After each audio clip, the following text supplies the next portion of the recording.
Sidwa mu ddwaliro ye mukozi ku radio ya Ssaabasajja CBS Tonny Mbaziira n'omuyimbi Aida Mugo nga bano babadde batambulira mu mmotoka kika kya Toyota Alphard era ng'eno etuumiddwa takisi ebadde ewenyuka obuweewo.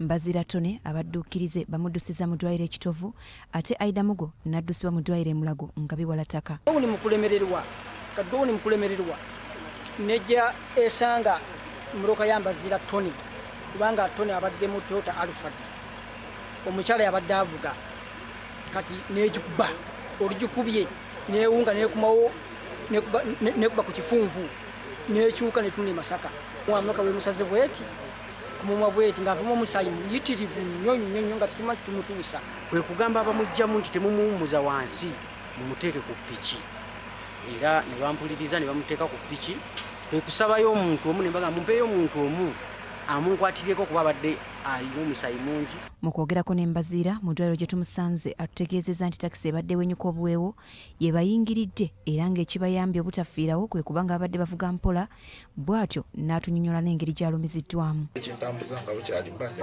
kuvuga mpola bamanya biva mu kudduka ennyina singa tubadde tudduka nnyo singa kati mali bugabira naye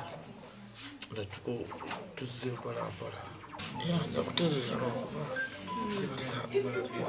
wano okuva no mu kiwato saidi ya left atufunye maaso esigadde mpulira nga ali okay. Y'omuyimbi Rachel Namiro nga yabadde ku Aida Mugo atubulidde embeera munne gy'alimu wakati mu kukulukusa amaziga era n'ategeeza nga bw'ayisiddwa obubi ennyo. Mugulu kwamenyese okumu ene okulala nako asobola kugatambuza gonna mambo kugamba gyonna gyamenyese then omukono gwanuuse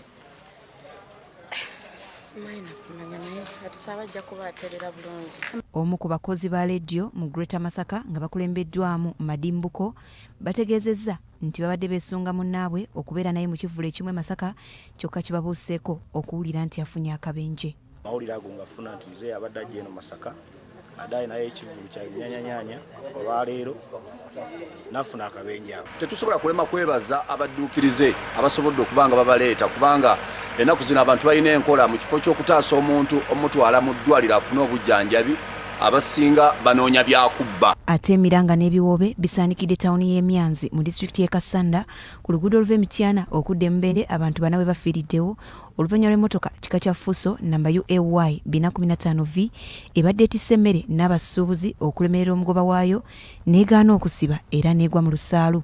Akabenje kano kaguddewo ku ssaawa 9 ez'ekiro era nga kigambibwa nti emmotoka eno ebadde eva mu bitundu by'e Mubende ng'eyolekera e Kampala nga kitegeerekese nti abasuubuzi bano bakolera mu katale k'e Nakasero.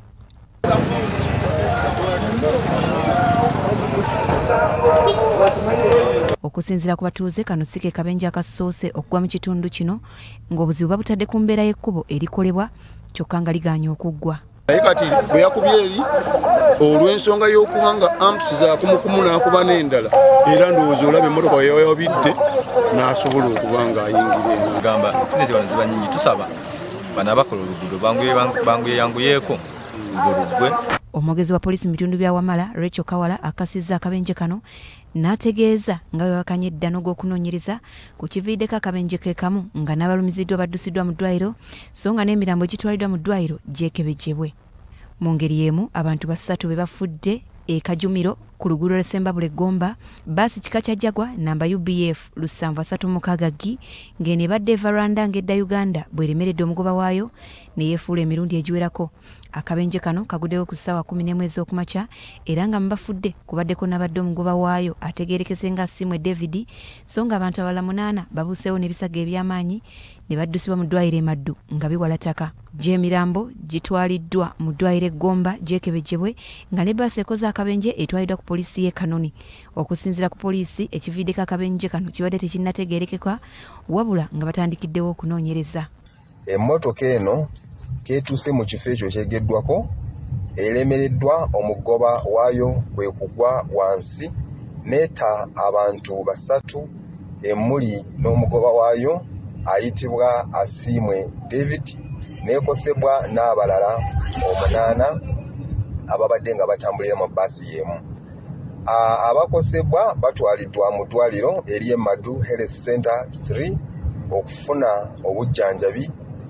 Abafudde batwaliddwa Gombe Hospital for postmortem.